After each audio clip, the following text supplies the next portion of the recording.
एक बार की बात है, एक युवक गौतम बुद्ध के पास आया और उनसे बोला कि हे महात्मा, मेरे मन में अक्सर गंदे विचार आते हैं। समझ नहीं आता ये कहाँ से आते हैं और कैसे आते हैं।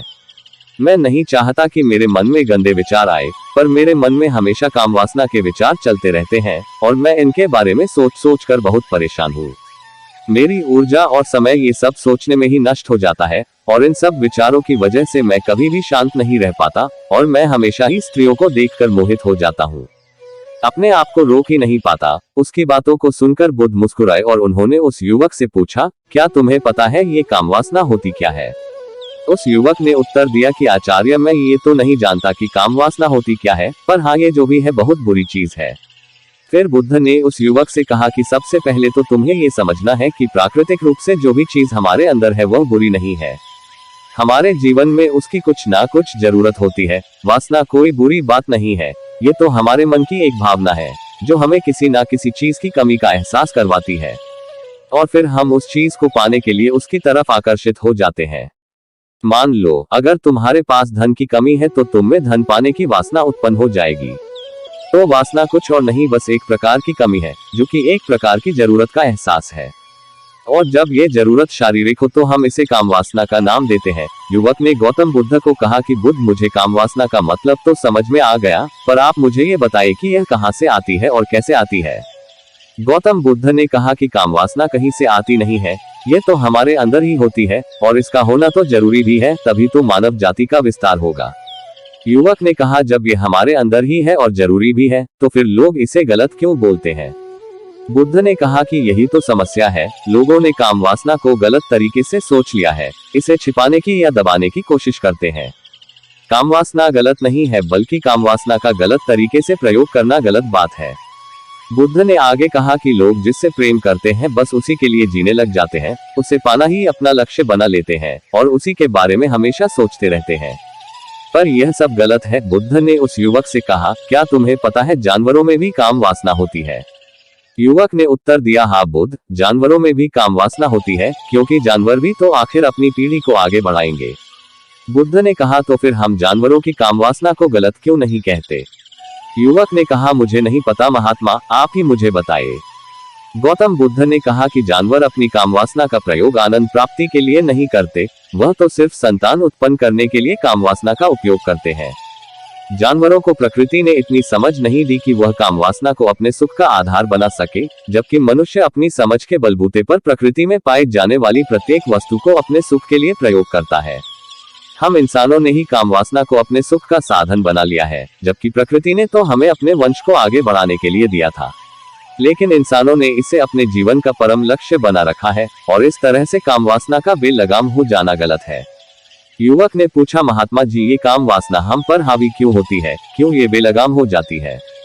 तब गौतम बुद्ध ने कहा कि सुनो, अब जो मैं तुम्हें बताऊंगा उसे तुम ध्यानपूर्वक सुनना। कामवासना का सारा खेल तुम्हें समझ में आ जाएगा, तुम्हें तुम्हारे सारे सवालों का जवाब मिल जाएगा, बस तुम्हें ध्यान से सुनकर समझना है।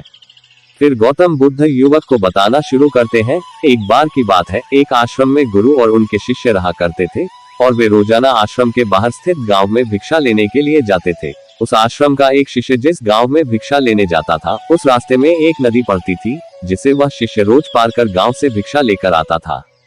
एक दिन उसने देखा कि एक लड़का पेड़ के पीछे छिपा है। वह उस लड़के के पास गया और उससे जाकर बोला, भाई, तुम इस पेड़ के पीछे छिपकर क्या देख रहे हो? लड़के ने कहा, अरे तुम्हें नहीं दिख रहा क्या कि मैं क्या देख रहा हूँ? तब वह शिष्य ने नदी की तरफ देखा तो वहां पर कुछ लड़कियां पानी भर रही थी। वो लड़कियां 14-15 साल की होगी। तब उसने उस लड़के से कहा, अरे भाई, वहां पर तो लड़कियां पानी भर रही है, इसमें छिपकर देखने वाली क्या बात है? तब वो लड़का शिष्य की तरफ देखकर उससे कहता है, अरे पागल, तुम्हें दिखाई नहीं दे रहा क्या कि कैसे ये परियां नदी से पानी निकाल रही है? जरा उनकी अदाओं को तो देखो, उनके कोमल शरीर को देखो, उनकी पतली कमर मटके को उठाते समय बल खाती है और उनके बाल उनकी कमर पर कैसे लहरा रहे हैं, मानो सुंदरता बिखरी पड़ी हो। उसकी बातों को सुनकर वह शिष्य ने फिर से नदी की तरफ देखा और इस बार वह उनकी तरफ देखता ही चला गया। बिना किसी डर के वो शिष्य एक ही लगाए उन लड़कियों को देखता रहा। वह बिल्कुल निर्भय था, उसे किसी भी बात का कोई डर नहीं लग रहा था। लेकिन अब वो छिपने लगा और उन लड़कियों को देखने लगा जैसे उसने कोई अपराध कर दिया हो। कुछ देर तक वो छिपकर उन लड़कियों को देखता रहा, तभी वो अचानक अंदर से कांप गया और उसने कहा कि ये मैं क्या कर रहा हूँ। मैं जो कर रहा हूँ वो सही नहीं है, मुझे यहाँ से चले जाना चाहिए। और फिर वह जल्दी से वहां से चला गया। वो आश्रम पहुंच जाता है और आश्रम जाकर वो अपने कार्यों में लग गया। लेकिन जो अभी वह देखकर आया था, वही उसकी आंखों के सामने बार बार आ रहा था। उसके मन में वही दृश्य चल रहा था। उसका मन वही सब कुछ देखने के लिए लालायित हो रहा था। उसका किसी भी काम में मन नहीं लग रहा था। सुबह होते ही वह रोज जल्दी ही भिक्षा के लिए आश्रम से निकल जाता और उस नदी के पास वाले पेड़ के पास जाता, जहाँ पर वह लड़का पहले से मौजूद रहता था।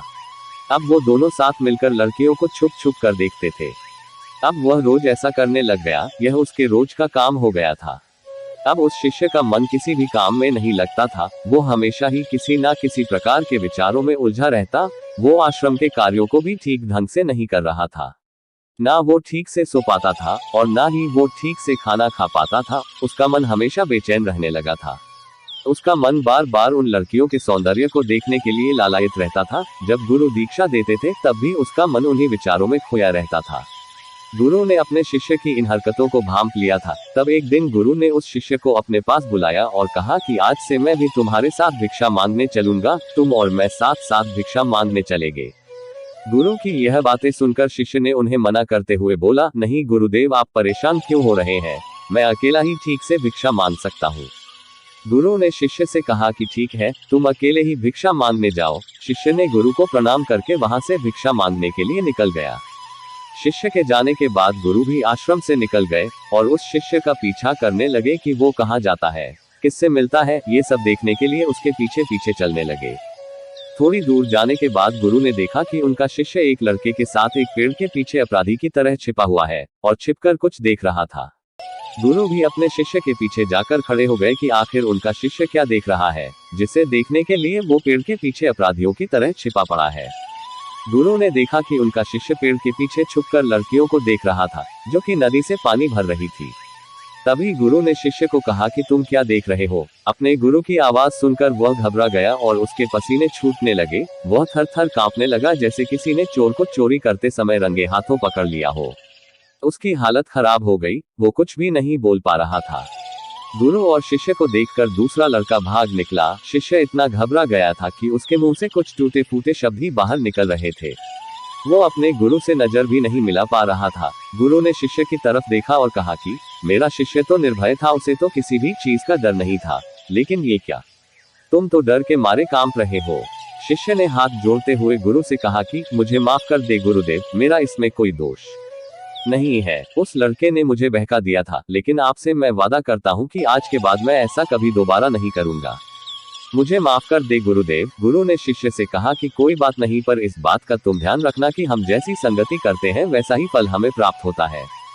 जैसी संगति होती है उसी तरह के विचार हमारे अंदर प्रवेश करते हैं। इसीलिए अच्छी संगति करो जिससे तुम्हारे अंदर अच्छे विचारों का प्रवेश हो। फिर गुरु और शिष्य आश्रम लौट आए और फिर से शिष्य आश्रम के कार्यों पर ध्यान देने लगा। उसने उस रास्ते को छोड़ दिया था और दूसरे रास्ते से जाने लगा।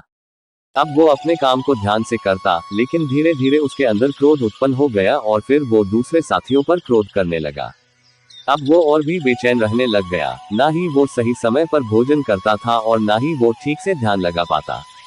वो भोजन भी बहुत कम खाता था। एक रात गुरु शिष्य के पास आए और उससे बोले कि अब तक तुमने कितनी बार अपना वादा तोड़ दिया। ये सुनकर शिष्य अपने गुरु के चरणों में गिर गया और रोने लगा। रोते रोते ही उसने गुरु से कहा कि गुरुदेव, मैं कई बार अपना वादा तोड़ चुका हूँ। बार बार वादा करता हूँ, लेकिन हर बार मैं वादा तोड़ देता हूँ। मेरा मन मेरे नियंत्रण में है ही नहीं। मैं बहुत कोशिश करता हूँ कि मैं अपने मन से सारे बुरे विचारों को निकाल दूं, लेकिन मैं चाह कर भी ऐसा नहीं कर पा रहा हूँ। शिष्य की बातें सुनकर गुरु ने उसे अपने साथ चलने को कहा। वह शिष्य को आश्रम के बगीचे में लेकर गए और कहा कि देखो, यहाँ पर कुछ नालियां बनी हुई है, जिससे नदी का पानी इन पौधों तक आ रहा है और यह पानी एक निरंतर भाव से आ रही है। क्या तुम इस पानी के बहाव को रोक सकते हो? शिष्य ने कहा कि हाँ गुरुदेव, मैं इस बहाव को रोक सकता हूँ। फिर शिष्य ने मिट्टी उठाकर उसे नाली में डाल दी। वो पानी थोड़ी देर के लिए रुक गया, लेकिन थोड़ी देर बाद पानी मिट्टी के ऊपर से बहने लगा। ये देखकर गुरु ने शिष्य से कहा, अरे ये क्या, ये तो पानी रुका ही नहीं। फिर से शिष्य ने कुछ कंकर पत्थर उठाकर उस नाली में डाल दिया और फिर थोड़ी देर के लिए पानी रुक गया। लेकिन फिर थोड़ी देर बाद ही उन कंकड़ पत्थर के ऊपर से पानी निकल आया। गुरु ने कहा कि इससे क्या हुआ? पानी तो फिर से आ गया। तुम तो बोल रहे थे कि तुम इसे रोक दोगे। क्या हम किसी काम को रोकना चाहे तो क्या हम उसे रोक नहीं सकते? गुरु की बातों को सुनकर शिष्य ने कहा, कोई बात नहीं गुरुदेव, मैं इस पानी को तो आपको रोक के दिखाऊंगा। फिर से वह एक बड़ा सा पत्थर लेकर आया और उसे नाली पर रख दिया और पानी रुक गया। गुरु की तरफ उसने देखकर कहा कि देखा गुरुदेव, मैंने कहा था ना कि पानी को मैं रोक दूंगा। मैंने पानी को रोक कर दिखा दिया। आपकी बात मैंने पूरी कर दी। गुरु मुस्कुराए और बोले, अच्छा, जरा ध्यान से देखो, पानी रुक गया क्या? वो तो पीछे की नाली तोड़कर बाहर आ गया और अगल बगल से बह रहा है। और ध्यान से देखो, पानी इस पत्थर के आगे भी आ गया और ये पानी अपना रास्ता बदलकर फिर से आगे की तरफ बह जाएगा। और फिर थोड़ी देर बाद ऐसा ही हुआ। फिर गुरु ने शिष्य को समझाया कि तुम्हारे साथ भी तो ऐसा ही चल रहा है। तुम बार बार प्रयास कर रहे हो, बड़े से बड़ा प्रयास कर रहे हो, पर हर बार तुम्हारा प्रयास टूट रहा है और यह हमेशा टूटता ही रहेगा। तुम कितना भी बड़ा पत्थर रख लो, लेकिन पानी तो अपना रास्ता बना ही लेगा। ये सब देखकर शिष्य ने गुरु से कहा कि हे गुरुदेव, क्या कोई तरीका नहीं है जिससे मैं गंदे विचारों से बाहर निकल सकूं? और यह मेरे मन में आए ही नहीं। गुरु शिष्य को उस नदी के पास ले गए जहां से बगीचे में पानी आ रहा था। गुरु ने शिष्य से कहा, वो पानी इसी नदी से जा रहा है। अगर हम यहीं से उस रास्ते को बंद कर दे जहां से पानी बगीचे में जा रहा है, तब क्या हम पानी को रोक नहीं सकते?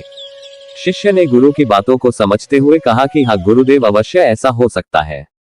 मैं इस पानी को यहीं से बंद कर देता हूँ, तब आगे की नाली में पानी जाएगा ही नहीं और फिर बगीचे में पानी जाना बंद हो जाएगा।